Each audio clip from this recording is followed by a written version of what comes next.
Good evening. My name is Danielle O'Connell. I'm one of the Hearing Education Services Supervisors. I'd like to introduce to you Dr. Lawrence. She's going to get us started tonight. Thank you. Hi, thanks, Danielle.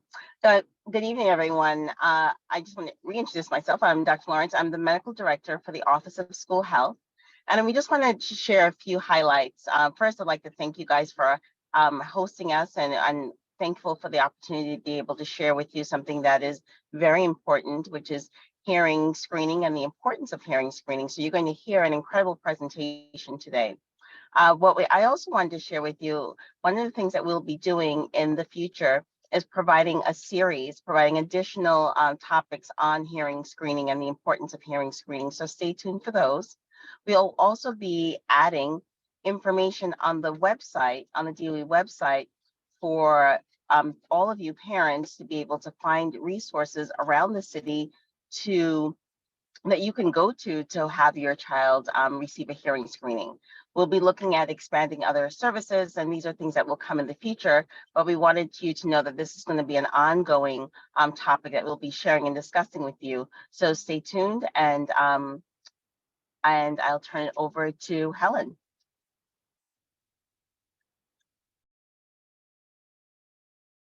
I want to thank everyone for giving us the opportunity to present tonight. I represent Hearing Education Services, which provides hearing services for students throughout the 5 boroughs of New York. And we are very empowered by having this webinar tonight, and we hope to bring the series to you on a regular basis beginning in September, and that you will learn a great deal about hearing loss and the impact it has on the lives of children. I'm now going to turn this over to Danielle O'Connell, my supervisor, who has a wonderful presentation for you today. Thank you, Helen. Good evening, families. I'm just going to take you through some of the basic rationale behind what we do in the DOE to take care of students who have a hearing loss, and how do we identify and go about a hearing loss, and why our hearing is so important to us.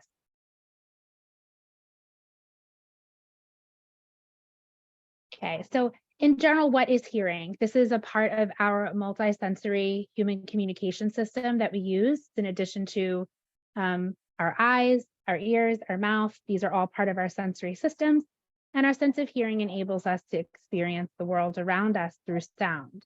And because of our sense of hearing, it allows us to gather, process, and interpret sounds continuously and without conscious effort. And this is a sense of communication that we oftentimes take for granted because it's naturally occurring in our bodies. So in terms of our hearing, what does it actually do for us? It supports us in developing our communication functions and abilities. It maintains our connections and relationships with friends and family. It allows us full access to participate in activities. And there's incidental learning of spoken and social language constructs that occur due to our listening. So this is an excellent diagram. We use this often in our department to support families and schools instructional teams to understand our hearing and what actually occurs within our system of hearing. So as you can see, our hearing is measured by loudness and also in frequency, pitch, the high and the low of the sound, and the loudness of the sound. Across the right side of the screen, you can see the degrees of hearing loss. So we have normal hearing, a mild, moderate, severe, and then a profound hearing loss. And the images depict part of the speech signals that we see where they occur within our hearing, and then also some, great graphics of sound. So in terms of a student with a hearing loss, this is just a general graph, or an individual with a hearing loss. Anything that is above the plotted line, so this plotted orange line that you see here in the middle of the screen, anything above that line is missing, naturally occurring missing in a hearing loss, meaning if you're not using any type of amplification technology, you are not hearing what is above that line, and you're only hearing what is below it. So in this example, the person has a mild sloping to moderate to severe hearing loss. If this occurred in an academic age child, you can see that there's a bunch of speech frequencies that are missing. and this would be impactful on their education. And this is what our department works to support. So if there is a hearing loss that does occur, how do we compensate for that as an individual who has hearing that's limited? Many times children rely, and I speak in particular to children because you are families and we do service children here in New York City Public Schools.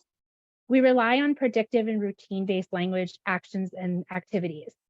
So as parents in your home, many of you keep routines around mealtime, dinner time, morning routines getting ready for school, evening routines getting ready for bed. And your children know that these are predictive measures and they follow them. So oftentimes they rely on the nature of the routine rather than the language that's being presented to them to know what's happening in the routine. They either know what's supposed to happen, they visually rely on cues from that, and they're able to respond accordingly. Many individuals use speech reading, which is using visual supports and cues from the face, the lips, the mouth, body language. Many times we're referencing peer behaviors and actions. We notice that students will look around the room to see what their friends are doing and respond accordingly. We have a wide variety of assistive technology that's used: hearing aids, cochlear implants, bone conduction, hearing aids as well.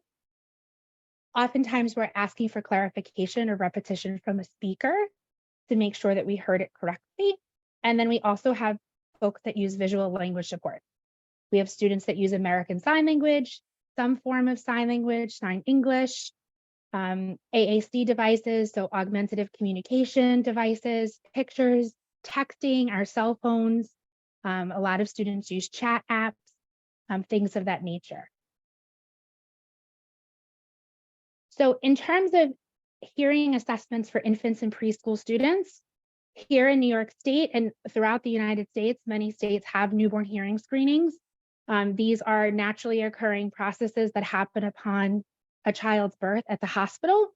And then once that screening occurs, if there's any issue in terms of failure or any problematic notations that a doctor has, they would refer the child for incidents of failure testing. So they would go to an audiological clinic, follow up with their pediatrician, follow up with pediatric clinic for audiology.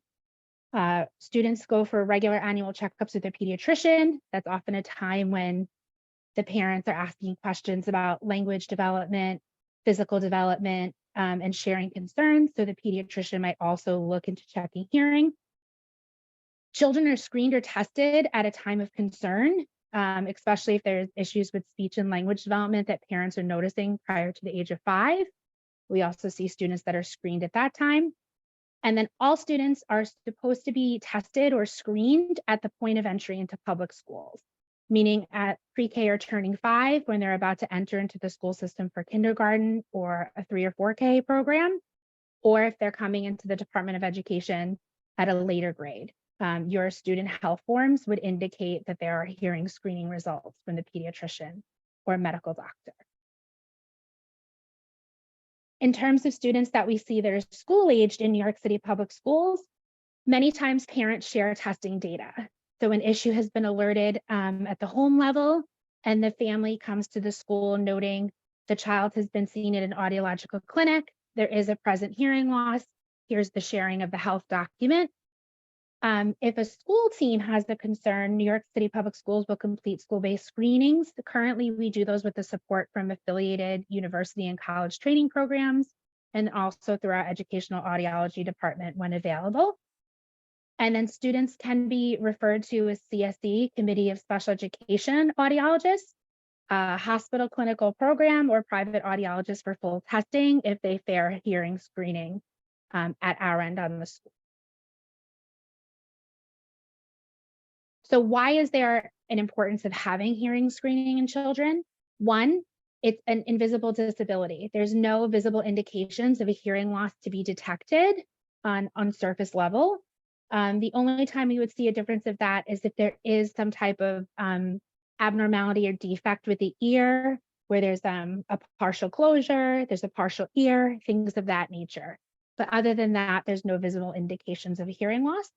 We want to identify a hearing loss that occurred after birth or is possibly progressive in early childhood or occurs within a genetic syndrome or syndromatic condition the student may have. We also want to be able to alert to possible middle ear dysfunctions, Philip blues up, chronic ear infections, issues that would actually limit a child's hearing due to the nature of the medical condition. This allows us to have stopgaps of academic, language, and social learning that may be impeded by the presence of a hearing loss. And also we want to support within the special education referral process for any academic supports that are associated with an impact of the hearing loss. So what might we see that indicates that there's a presence of hearing loss in children? These are look fors that the school professionals use. Parents can use these as well as other folks that are working with our children.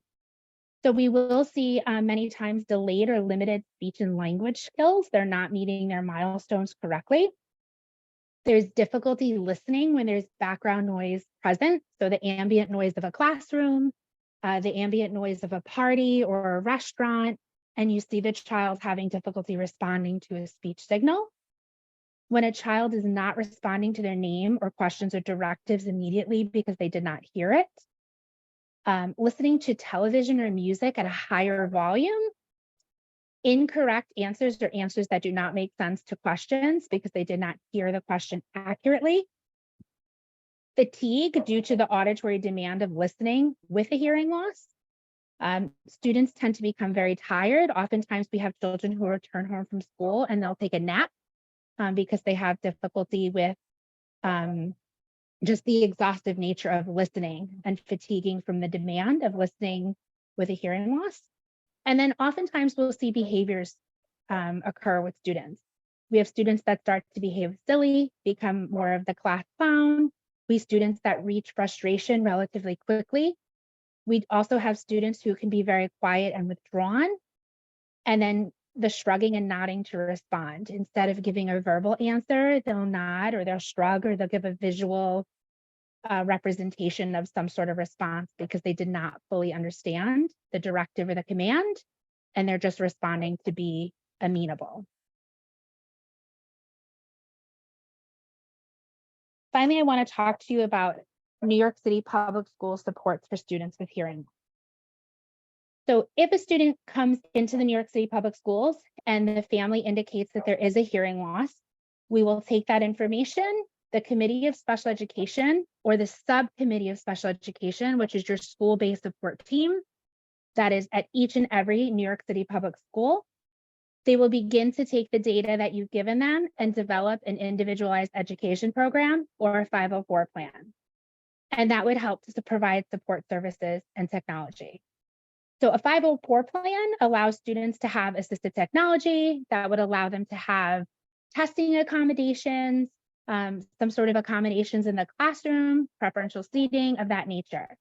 An individualized education program is a more intensive education plan. This is where we see students receiving services. So that could be speech services, occupational therapy, physical therapy, hearing education services. We also see students here who receive changes to their academic regimen. So we'll see students who are in smaller class sizes. They'll have instructional supports like a special education teacher support services such as SET. Those are the things that are developed in an IEP. So those are the two plans that are offered to students who have a disability or need additional support. Hearing Education Services, this is a department that's housed out of District 75 citywide services. It is a team of supervisors and teachers of the deaf and hard of hearing. These are specialty teachers. They have a certification in the instruction of students with a hearing loss. We have an educational audiology team. These are audiologists that specialize in the educational environment, supporting students with equipment, hearing assistive technology. And we also have Office of Sign Language Interpreting Services, and they support with students who use American Sign Language and interpreters in the classroom. So just to go into some further detail on hearing related service providers. So there's one of the services that a child can receive on their individualized education plan is hearing education services. This would be a certified teacher of the deaf and hard of hearing. They're going to be fulfilling a mandate on the IEP. This mandate could be a weekly session, a bi-weekly session, a tri-weekly session. These are determinate based on the need of the child. We tend to find that students who have a more significant hearing loss that's causing a more significant delay in academics and social development in the school environment would receive a higher mandate of services. We also provide services for students who are newly using equipment, such as a hearing aid or a cochlear implant. And then from there, our services provide training and support for the school staff who work with the students with hearing loss as well. So in addition to supporting the student, we're supporting the entire school team with understanding what hearing loss the child has and the impact. And then we support students with many of the following skills based on their IEP.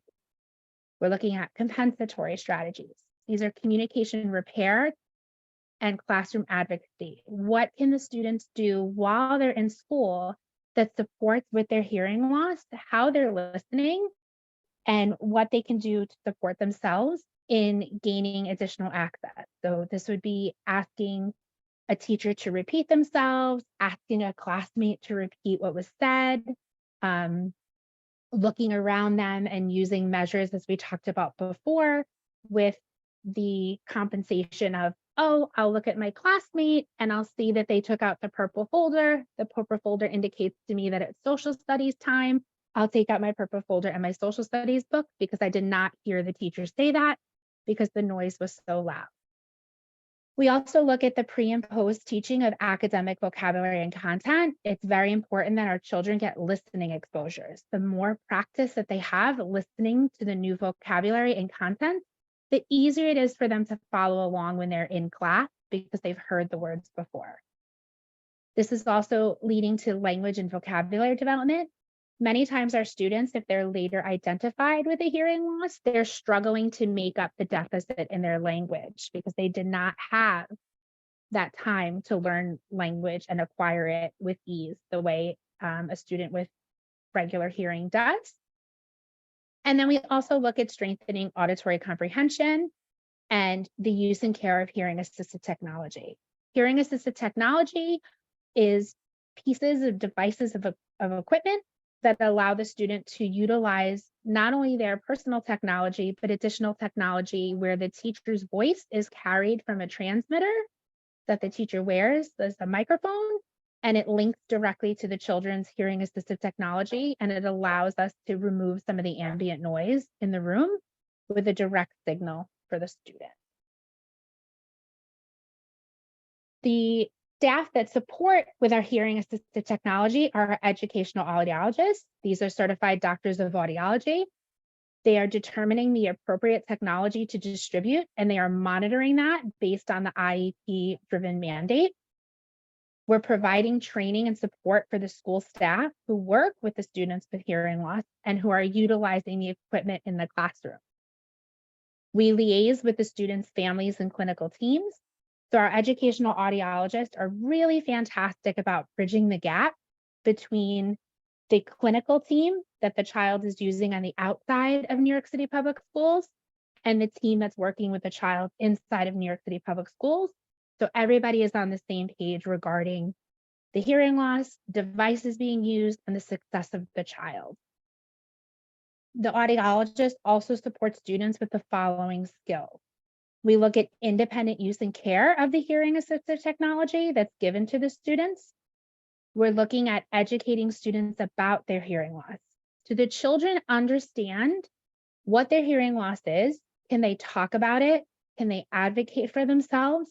Are they able to describe to the folks that are working with them what they need and what the implications are of their listening? And also we're looking at awareness and advocacies for issues with their hearing assisted technology or personal listening technology. This starts right away. So for example, we have many students who come in kindergarten, they're utilizing hearing aids or cochlear implant devices, and we immediately work with those children on how they can independently use their own equipment. Alert the teacher, I think the battery for my hearing aid is dead. I cannot hear you. The microphone is not working. And it's pretty amazing to see a 5-year-old who's able to indicate that. So they're able to develop that awareness and that advocacy early on, and we strive for that with all of our students who are using hearing assistive technology.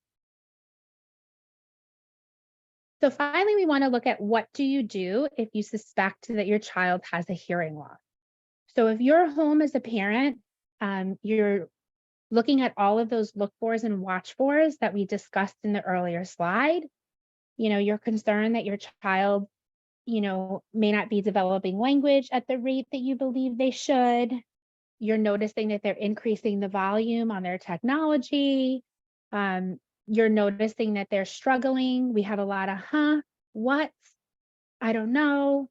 You're seeing some frustrated behaviors. This would be the time that when you're following up with your child's pediatrician at regular visits, or you're contacting your pediatrician to discuss your concerns and then possibly move forward with having your child evaluated at a clinical setting.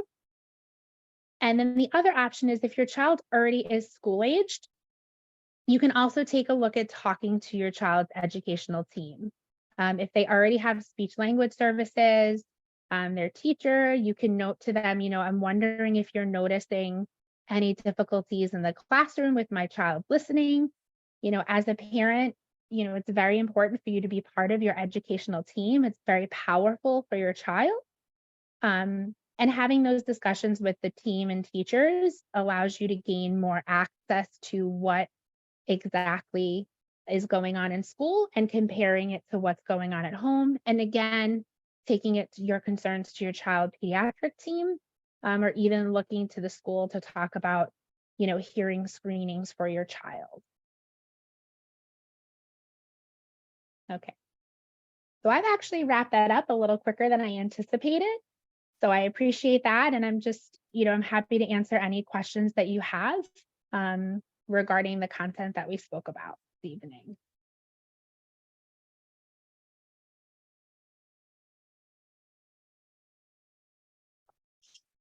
Thank you for that. So for our families, if you would like, if you can start to put some of your questions in our Q&A section, and we'll start to read some of them out loud over the mic or respond to them. We hope that we're able to provide some super helpful information. So anything relevant to our content this evening, please just drop that into our Q&A section. And we'd love to start to respond to those questions. So we'll start to comprise that now. So Danielle, one of our questions that came through in the chat, do all schools have a HES educational audiologist? So in terms of each school being provided an audiologist, there's not a specific school assignment for each of the audiologists. The audiologists are driven by the IEP. So if a child has hearing assistive technology, or what used to be called an FM unit, which is still on some of the IEPs as we begin to update the verbiage about the technology. So if a child is given an IEP and it has an FM unit on it, they would be assigned an educational audiologist. And then the role is to support in gaining that equipment, making the correct choices about equipment, and then working with the student and the school team regarding that equipment.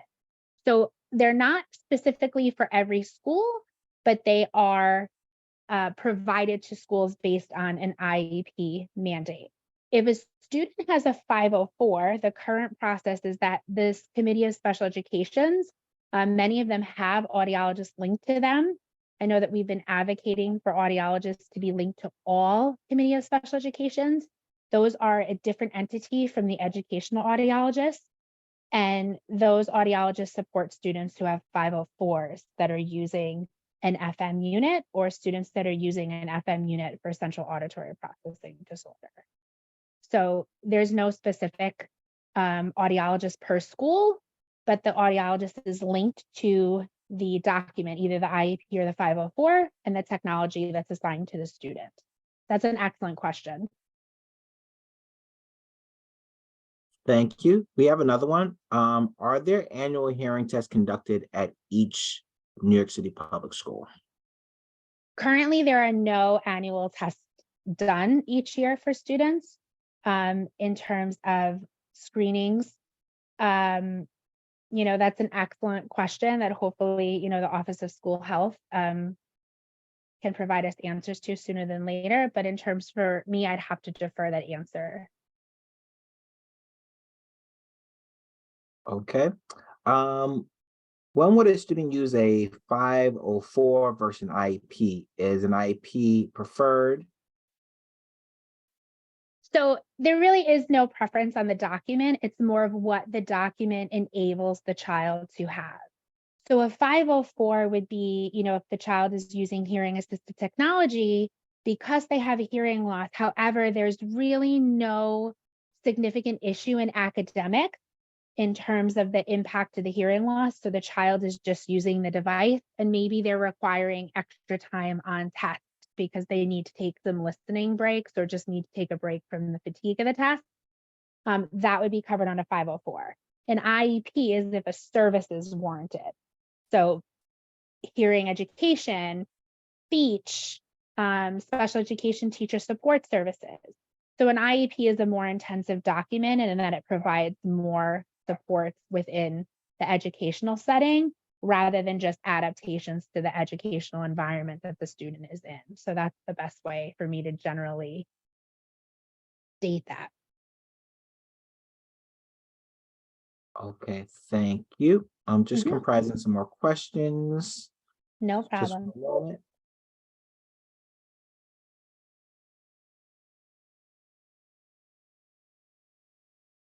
Is there any special procedure or protocol if a student is attending a non-public school, so parochial or charter school? So the parochial and charter school IEPs are handled through the Committee of Special Education. And then once those IEPs are developed, generally we hear about them from the Committee of Special Education. And then we would look to see how we could best support with the IEP. Generally, if the child has hearing assistive technology or the FM unit, regardless of the academic environment they are in, we will provide the equipment and we will support with an educational audiologist. However, the services depend on if the school will allow the student to have somebody come into the building. Some of the academic settings don't necessarily allow for it. And if that's the case, we issue a relative service agreement, which is a contract that allows you to have the services occur after the school day or have an outside agency provide at a school setting. In terms of parochial schools, which are religious non-public schools, usually we have to ask that because there is that the separation of church and state with the DOE and the DOE employees. If a DOE employee is coming in, they should give them a non-secular environment to work in. So an environment free of religious artifacts and the type. Thank you. So if a parent is concerned and would like to have a student tested, would you recommend that they have them tested at this stage of the academic year or wait for the start of the next academic year? So they're trying to get clarification is when is ideal time since it's late in the school year. Anytime that you suspect that your child might have a hearing loss would be the right time to test them, because if there is something going on, one, that could be medically treated, meaning if the child has some sort of middle ear issue, outer ear issue, we often see students who have fluid buildup and many times they need, surgery to have the tubes put in their ears. And once the tube is put in, it alleviates some of that pressure and can, the hearing can come back or, be restored. I would never put off having your child tested. So I would contact your pediatrician and share your concerns and see what they think. And then you can also contact your school team to see what they believe as well. But I would not defer, especially if there's, a medical issue going on. And then the other thing too is if in fact there is a hearing loss and it's a progressive hearing loss, which means that over time it does deteriorate or get worse.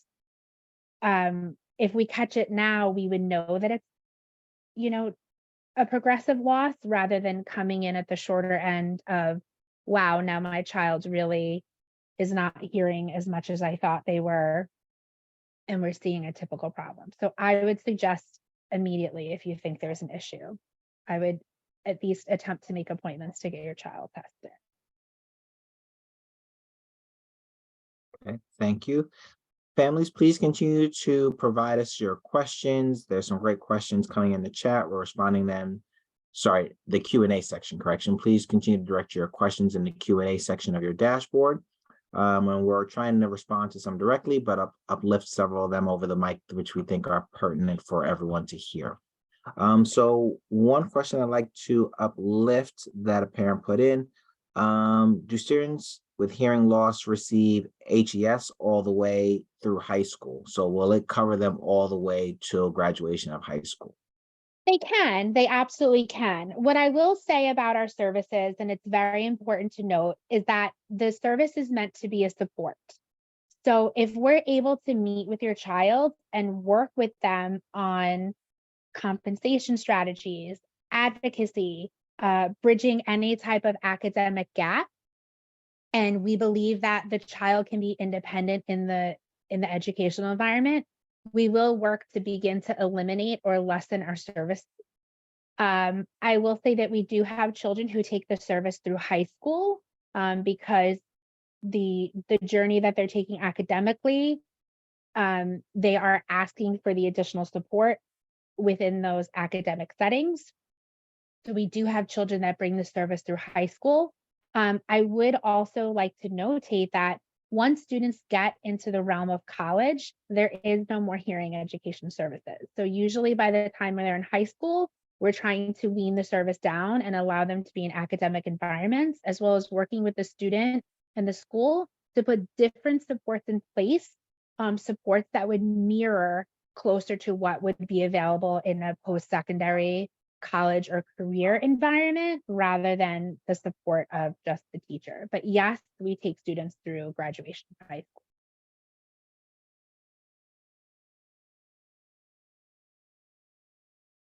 All right, thank you. Are they in sync if you receive a 504 that will guarantee you extra time for testing? So the question is there extra time given with a 504 automatically? Those are testing accommodations that need to specifically be written out for your child. So if you believe your child needs additional time on testing, I would speak with the school-based support team. So your team at the school that would be working with special education supports to discuss your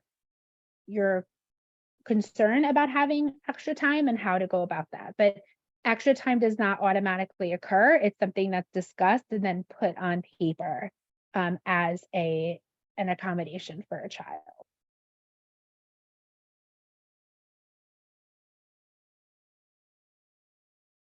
Thank you. And I know we touched upon this, but I want to uplift it because it came in a few other times again. So can a student in a private school for the deaf receive 504 plan to put more to a plan to put more academic or receive more academic support? So private school, I'm assuming that's an independent school that they're referring to in this instance. Right. So if it's an independent school, so I would say, private non-public, not within the New York City public school system in general under a community school or a District 75 program. Again, if you believe that your child needs additional service, I would lift that concern up to the school team. So all of the schools that take students who have an IEP or 504 or are affiliated students with the DOE, they have some sort of contact with the Committee of Special Education.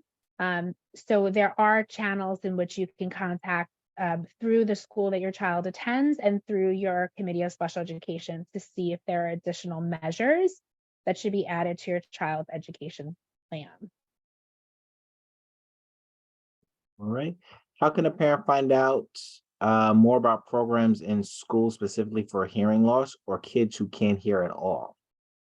Excellent. So New York City Public Schools does have programs for students who are struggling with their hearing or have more severe hearing loss that's impacting their academics. So if you have any questions or concerns regarding that, I would say the best measure would be to, I guess you can contact me. We can throw my email in the chat, and then I can get you to the correct borough-based supervisor who would be able to support you with the programs that may be available. And then it's a process of, our supervisory staff working with the school team. We go out, we try to observe the students, we take a look at what's currently happening in their educational environment. One, to see if we can support with keeping them in their community school program, so they're in their neighborhood and around their peers that they live around. And then if that's not possible, we can look at the possibility of moving them to a specialized program within one of the boroughs. So we can drop my email in the chat if you'd like, and then families are welcome to email my New York City Schools account, and I can get you to the right borough-based supervisor for support. Absolutely.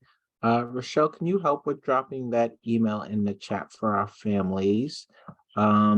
So another question I want to uplift is, if we need to add services to our child's IEP because it's not being offered at school, what is the process of getting services outside of the school? Okay, so just I'm going to give a few avenues to this because I'm not 100% sure that I understand the actual question. So if there are services that are already on the child's IEP that are already there, but they're not in the school, then the school needs to be asked about those services. If your child does not have services on their IEP, but you believe that they should be on the IEP, for example, if you have a child with a hearing loss and you believe that they could benefit from having hearing education services, and a teacher who is certified as a teacher of the deaf and hard of hearing, you can bring that to your school support team and we can look at, is the service warranted? And then if that service is added, then our department would send somebody to your school. We have providers around the 5 boroughs with caseloads, and we are adding students all the time. And so you would get put on a student's caseload, and then a teacher of the deaf and hard of hearing would come to your child's school. So I would have a conversation with your school-based support team about what you think is missing from your child's IEP. If there is a service on the IEP that they're unable to give you in the school building, then they can also look at working with their contact to provide you with an RSA, which is a related service agreement that would allow you to get the service outside of a school if it's not able to be given inside. But I would double check to make sure that what's on your child's IEP and see if it is being given at school.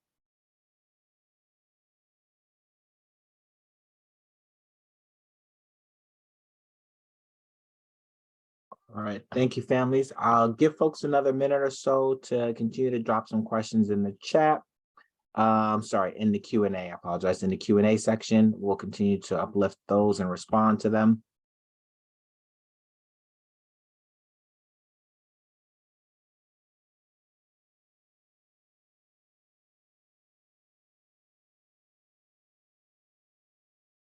So if someone has a student in a D75 school in total communication class, however, he needs to be evaluated for dyslexia and have an evaluation, what team does that fall under for this family? So any type of assessments that are asking to be done on a child should be asked for through your school-based support team. So that is your team that is an extension of the Committee of Special Education. So that's your school psychologist. There's a school social worker, a school family worker. That team should be asked about evaluations. Okay. What educational programs are available for students with profound hearing loss?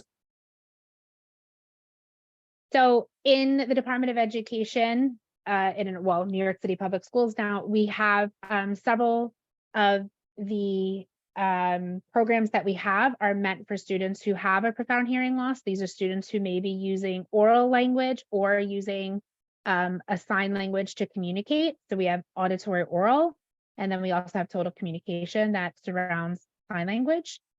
So those programs are available through New York City Public Schools.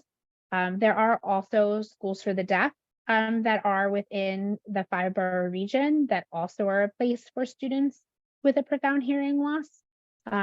Ideally, if you believe that your child has, or you know that your child has a profound hearing loss and you're looking for a proper setting, again, you're welcome to email me and I can get you in touch with the hearing service supervisor who could support with evaluating the case to see what program may be most appropriate for your child. But we also have students who have profound hearing loss that are in community public schools.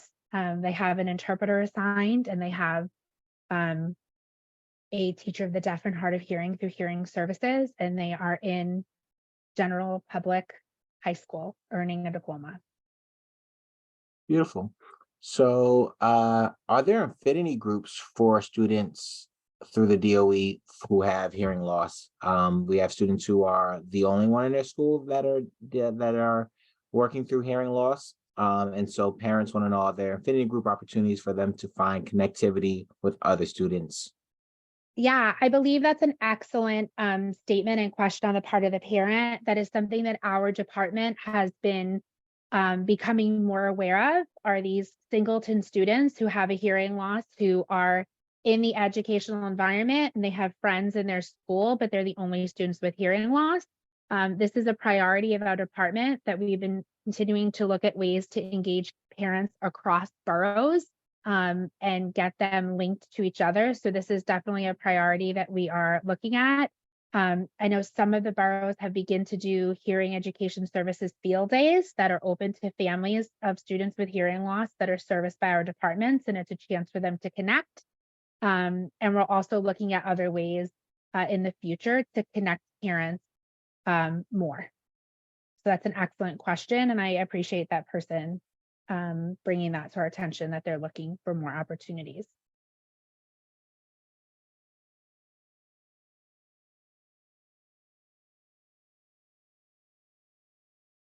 Hey, families, we'll give about another 5 minutes or so. If you want to continue to write questions in the Q&A section of your dashboard, we'll continue to respond. So we'll give about another 5 minutes or so, and we'll uplift another 2 to 3 questions to respond to over the mic. If you have a very specific case that we need to look into, please direct that to special education at schools with an s.nyc.gov. We'll also drop that in the chat for folks to be able to tag that email. And we also have provided Danielle's email. But special cases that will require us to look into your child's individual case or concern, please direct that to special education at schools.nyc.gov. And the team member will follow with you within the next 36 hours, just because we want to verify you and your child's case before providing detailed information.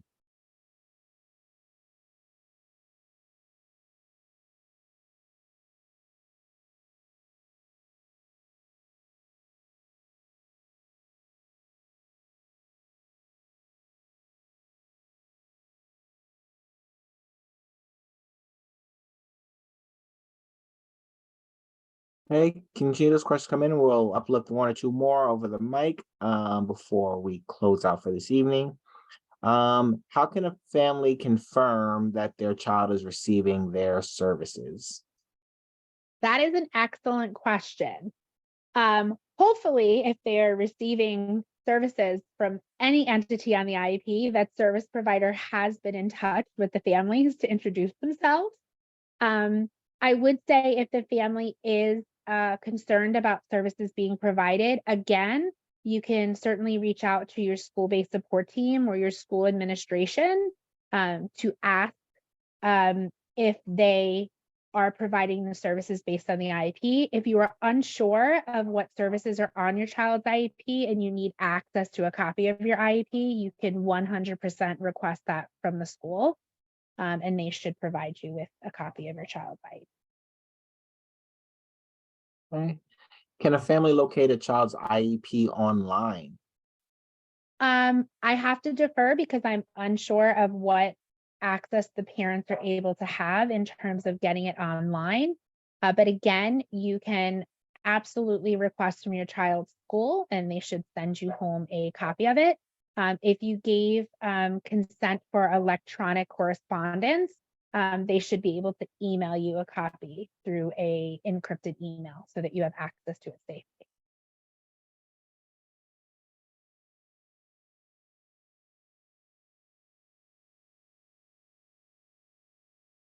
I think we got through a vast majority of our questions.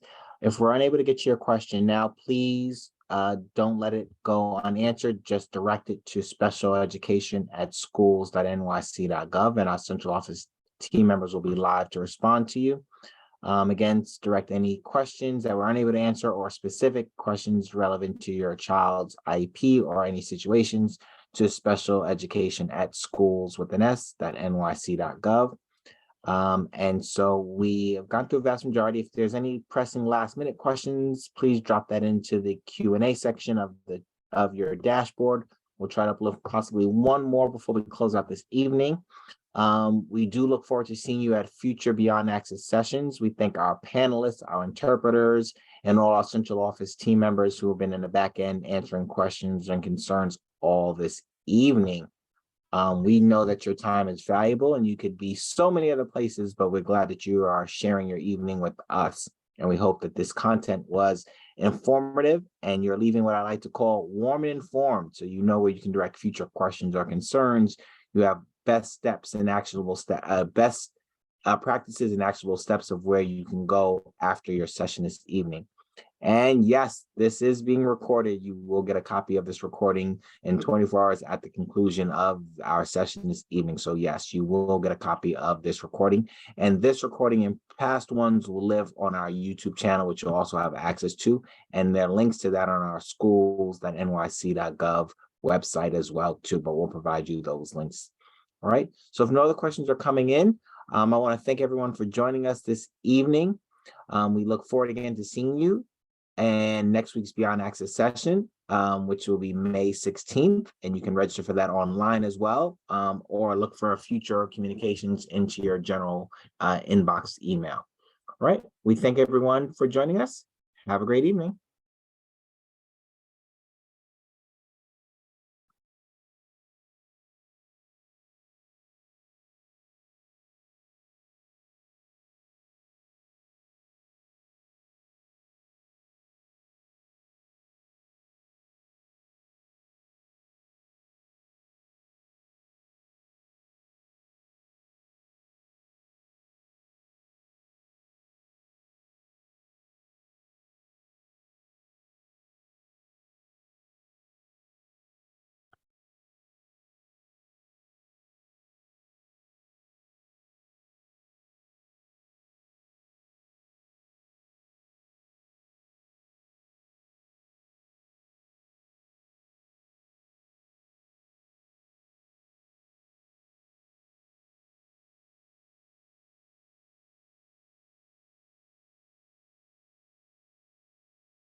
Rochelle, you can end it because you have the host power today.